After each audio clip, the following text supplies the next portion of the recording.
서희재가 정체를 들켜버렸습니다. 하지만 결국 비극적인 최후를 맞게 되는 건 장기윤이라는 소식이 전해졌는데요.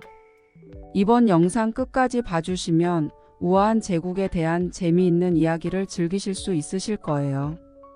장기윤은 서희재가 신주경이라는 사실을 알아챘지만 그걸 이용해서 서희재를 함정에 빠뜨리려고 하고 있었습니다. 그런 서희재를 도와줄 결정적인 조력자가 나타날 것 같은데요. 정우혁은 양희찬을 압박하기 위해서 빛나랑 사귀겠다는 폭탄 선언을 했었죠. 정우혁이 양희찬의 아들이라는 것을 알고 있는 모든 사람은 소스라치게 놀라고 말았습니다. 우영란은 정우혁이 왜 그런 이야기를 했는지 도무지 이해할 수 없다는 반응이었는데요. 그러면서도 정우혁이 그런 이야기를 한 것에는 뭔가 이유가 있을 거라고 했습니다. 그런 걸 보면 우영란은 정우혁의 사람 됨됨이가 얼마나 바른지 잘 알고 있었던 것 같아요. 양희찬은 정우혁을 데리고 나가서 대체 왜 이러느냐고 따졌습니다. 시간을 달라고 했는데 갑자기 빛나를 상처 주겠다는 선언을 해버리니 답답하다는 식이었는데요. 피가 반만 섞였지만 빛나는 정우혁의 동생이라는 것을 강조하면서 절대 이루어질 수 없는 사이라고 했어요. 그런데 정우혁의 반응이 정말 짜릿했습니다. 빛나가 자기 동생일 수 있는 건 양희찬이 아버지일 때 이야기였죠. 양희찬이 정우혁을 죽이려고 든 이상 양희찬은 정우혁의 아버지가 아니고 오직 엄마를 죽게 만든 원수에 지나지 않았습니다. 빛나와 사귀겠다고 했던 말은 정말로 빛나의 마음을 받아주겠다는 뜻이 아니라 양희찬을 더 이상 아버지로 생각하지 않겠다는 선전포고였던 거죠. 정우혁이 빛나랑 잘해보겠다는 선언을 했다는 소식을 들은 정수호는 정우혁한테 왜 그런 짓을 했느냐고 따졌어요. 아무것도 모르고 있는 정수호 입장에서는 정우혁이 왜 갑자기 그런 미친 짓을 하는지 이해할 수 없는 노릇이었죠. 정준이가 눈을 감으면서 양희찬을 용서하라는 이야기를 했었잖아요. 그런 엄마의 뜻을 받아들여서 정우혁은 양희찬을 용서하고 이제 아버지로 인정한 줄 알고 있었습니다. 정수호는 정준이를 죽인 사람이 장기윤이라고 생각했기 때문에 갑자기 양희찬한테 나를 세운 우혁이를 이해할 수 없었던 건데요. 우혁이는 양희찬이 뺑소니범과 만나는 사진을 보여줬어요. 정수호는 원래 형사 출신이었잖아요. 더 확실한 증거를 내놓지 않아도 우혁이가 보여준 사진이 의미하는 것이 무엇인지를 너무나도 확실하게 알 수 있었는데요. 정준이를 죽인 사람이 장기윤이 아니라 양희찬이라는 것이 확실하게 밝혀진 순간이었습니다. 정준이는 우혁이를 지키려다 죽은 거였잖아요. 결국 양희찬이 죽이려고 했던 건 자기 아들 정우혁이었던 거죠. 두 사람은 양희찬을 절대 용서하지 않겠다고 다짐했습니다. 그런데 장기윤한테 복수를 하고 싶어 하던 또 한 사람이 있었죠.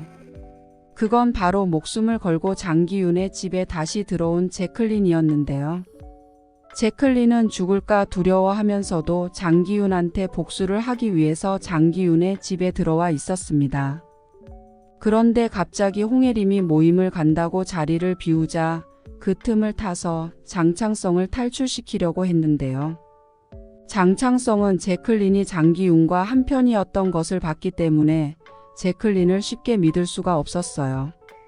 하지만 아직 거동이 불편한 장창성 입장에서는 제클린이 지푸라기라고 할지라도 잡을 수밖에 없었는데요. 그렇게 제클린이 장창성을 휠체어에 태워 밖으로 나가려는 순간 홍혜림이 갑자기 돌아오고 말았습니다.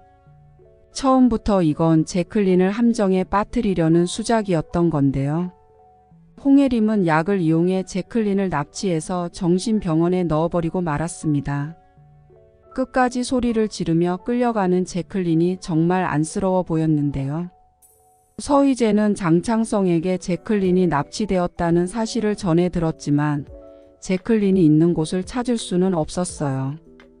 홍혜림이 제클린을 데려갔다는 이야기를 듣고 홍혜림한테 물어봤지만 홍혜림은 장창성이 치매에 걸려 헛소리를 한다면서 그런 사실이 없다고 잡아떼 버렸습니다. 결국 제클린을 다시 찾기 위해서는 특별한 방법이 필요한 상황이었죠. 이대로라면 제클린은 정신병원에 갇혀서 영영 빛을 볼 수 없게 될 것 같았습니다. 하지만 제클린을 찾을 수 있는 마지막 수단이 있었죠. 정우혁이 제클린의 핸드폰에 위치 추적 앱을 깔아놨던 건데요. 제클린의 위치가 마지막으로 잡힌 곳이 정신병원이었습니다. 나승필이 나서서 제클린을 찾으러 갔는데 병원에서는 제클린의 입원 여부를 확인해 줄 수 없다고 했습니다. 환자의 입원 여부를 확인할 수 있는 건 오직 가족뿐이라는 답변이었죠.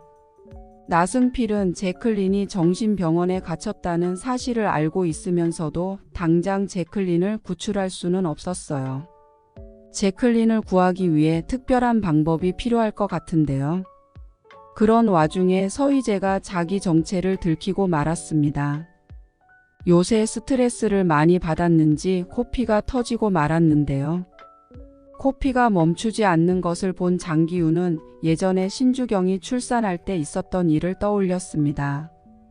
신주경은 출산할 때 생명이 위험했던 적이 있었는데요. 평소보다 많은 혈액이 들어가는 것을 보고 장기윤은 무슨 일이 일어난 건지를 물었습니다. 그때 신주경이 혈소판 감소증이라는 것을 알게 됐는데요. 한번 피가 나면 쉽게 멈추지 않는 병이었습니다. 그런데 서희재의 코피가 멈추지 않는 것을 보고 신주경과 똑같은 증세라는 것을 눈치채 버렸습니다.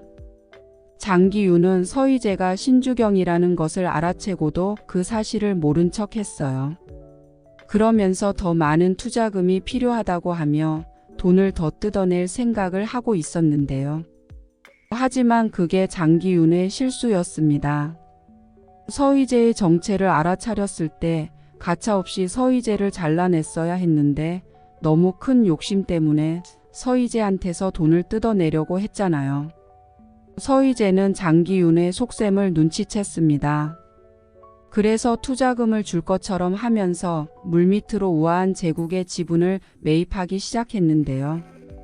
그것만으로 장기윤을 무너뜨릴 수는 없겠지만 장기윤한테는 결정적인 약점이 있잖아요. 그건 바로 장창성의 존재였습니다. 죽었다고 알려진 장창성이 아직 살아있었고 그게 밝혀지게 되면 장기윤이 상속받았던 우아한 제국의 지분은 다시 장창성한테 돌아가게 되잖아요. 서희재가 마지막 역전 카드를 사용해서 장기윤을 몰락시키는 모습을 하루빨리 보여줬으면 좋겠네요. 이 이야기는 개인적인 상상력을 기반으로 쓴 것이기 때문에 앞으로 밝혀질 진짜 내용과는 다를 수 있다는 점 미리 양해 부탁드릴게요. 이번 영상 재미있으셨으면 구독과 좋아요 부탁드립니다. 구독은 저에게 큰 응원이 됩니다.